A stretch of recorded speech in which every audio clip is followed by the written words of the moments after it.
الحجر الصحي. يا رب ترفع علينا هذا الوباء وهذا البلاء يا رب. غير صبروا ان شاء الله، ما بقى والو ونخرجوا ان شاء الله. الله يرفع علينا هذا الوباء يا رب. بالنسبه للفيديو ديال اليوم غندير معكم واحد الوصفه ديال لي كريب، وصفه جميله وسهله فقط ب4 المعالق ديال الدقيق يعني، وكيجيو زوينين وهائلين مع طريقه تحضير جديده او طريقه تقديم جديده عفوا يعني. ولا ما نطول عليكم نبداو ان شاء الله.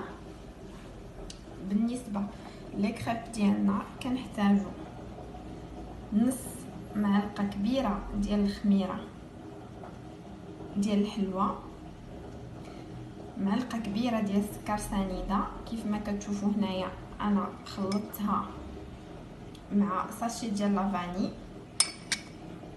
4 المعالق ديال الدقيق الابيض اولا الطحين فورس،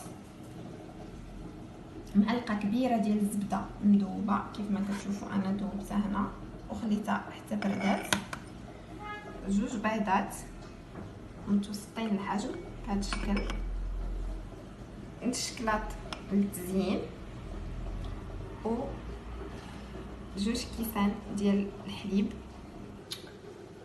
اذا كيف ما كتشوفوا معايا في الفيديو انا درت هنايا جميع المكونات من غير الشوكولا حيت الشوكولا للتزيين، ودرت شويه د الابزار كيف ما كتشوفوا من الفوق يعني فقط غير شي شويه حيت هادو ماشي لي كريب مالحين، هادو لي كريب حلوين كيف ما شفتوا معايا في الفيديو. انايا درت معلقه كبيره ديال السكر سنيده. كنديروا هاد الابزار غير باش كيجيونا دوك تقيبات محمرين اللي كيجيو الفوق في لي كريب حيت بزاف منكم ما كيصدقوش لهم. اذا هذه هي لاستوس، كديروا شي شويه ديال الابزار وكديروا كاع المكونات في الميكسور. نتلاقاو ان شاء الله من مور ما نميكسيو هادشي فقط باش ما يكونش صداع في الفيديو ديال الميكسور.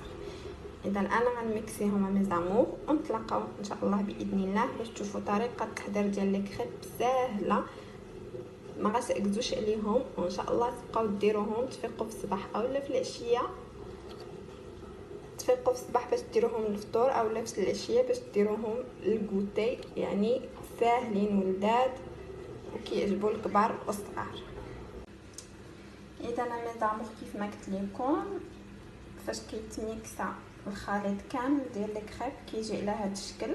انا هنا خليته يرتاح واحد 10 دقائق في الثلاجه يعني تديروه غير في الثلاجه الفوق، كتخليوه يرتاح واحد 10 دقائق كيف ما كتشوفوا حتى كيتشكلوا فيه هاد الفقاعات هكا عاد باش كتبداو طيبوا فيه. كيف ما قلت لكم في الاول هاد شويه الزبده اللي درتو في المقله غادي نقول لكم علاش، حيت واخا المقله ديال الطيفال خاصك ضروري في الاول دير شويه ديال الزبده حيت بزاف ما كيصدقوش ليهم اولا كيتعجنوا. دونك كتشعل على البوطه كتحط عليها المقله وكديروا هاد شويه ديال الزبده كيف ما كتشوفوا هكا كيدوب. كندوروا على المقله كامله بهذا الشكل وعاد كنبداو نخدموا لي كريب ديالنا. اذا بعد ما سخنات المقله كنصبوا الخليط ديالنا بهذا الشكل وكنبداو نديروه على المقله كامل. الطريقه كنجيبوها راه كتجي ساهله شفتيو القليل.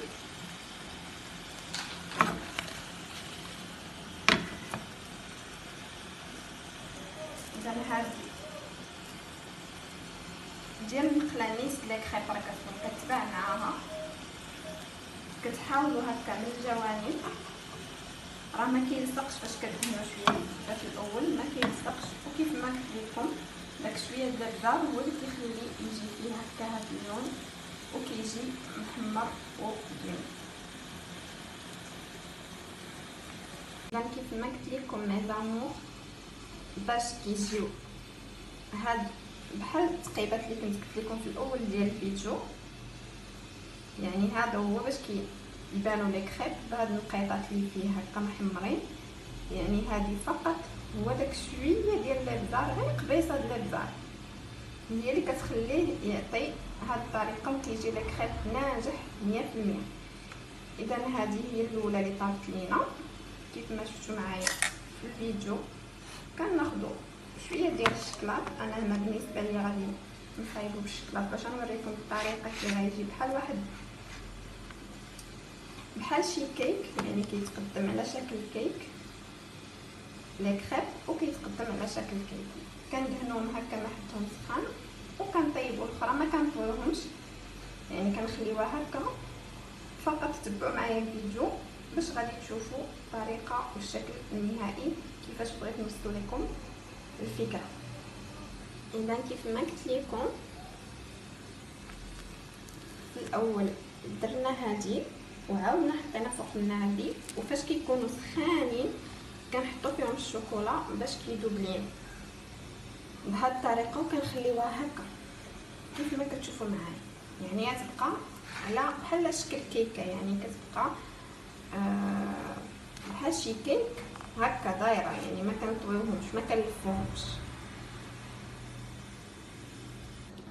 اذا كيجيو بهذا الشكل كيف ما كتشوفوا. هنايا غير 4 المعالق ديال الدقيق فقط، كتخرج لينا ما بين 10 الوحدات حتى ل 11 الوحده،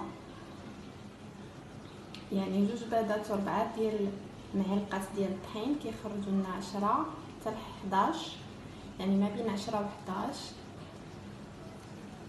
بالنسبه اللي بغى العدد اكثر يمكن له يضاعف فقط الكميه، يعني عوض ديال 2 بيضات يدير 4، وعوض 4 المعالق ديال الطحين كيدير 8، و2 كيسان ديال الحليب كيدير 4 الكيسان ديال الحليب.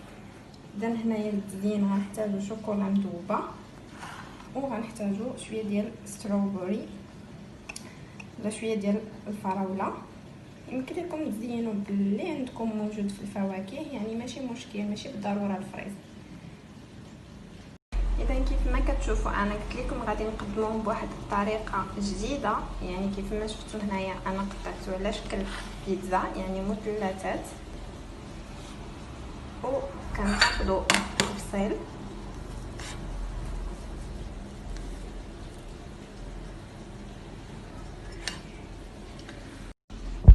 اذا كيف ما قلت لكم انتما كتشوفوا الشكل ديالو كيفاش كيجي على شكل طبقات هكا في الجنب.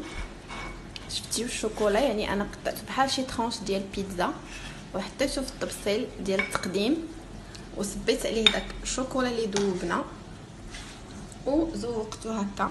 حطيت واحد القطعه ديال الفراوله من الفوق. يمكن لكم تقدموه بالطريقه اللي كتعجبكم، هذه فقط فكره من عندي. نتمنى تكون الوصفه ديال اليوم هاد لي كريب نالت الاعجاب ديالكم، وما تنساوش دعموا القناه ديالي وتشتركوا فيها وتخليوا لي البصمه ديالكم والتعليق ديالكم بكم باش كنستمر. شكرا بزاف لكم للتتبع ديالكم، وشكرا لاي واحد خدا من وقته وكمل الفيديو ديالي حتى الاخير. شكرا لكم بزاف، ونتلاقاو ان شاء الله في فيديو اخر في مطبخ هناء مع وصفات هناء. شكرا لكم والله يخطيكم عليا.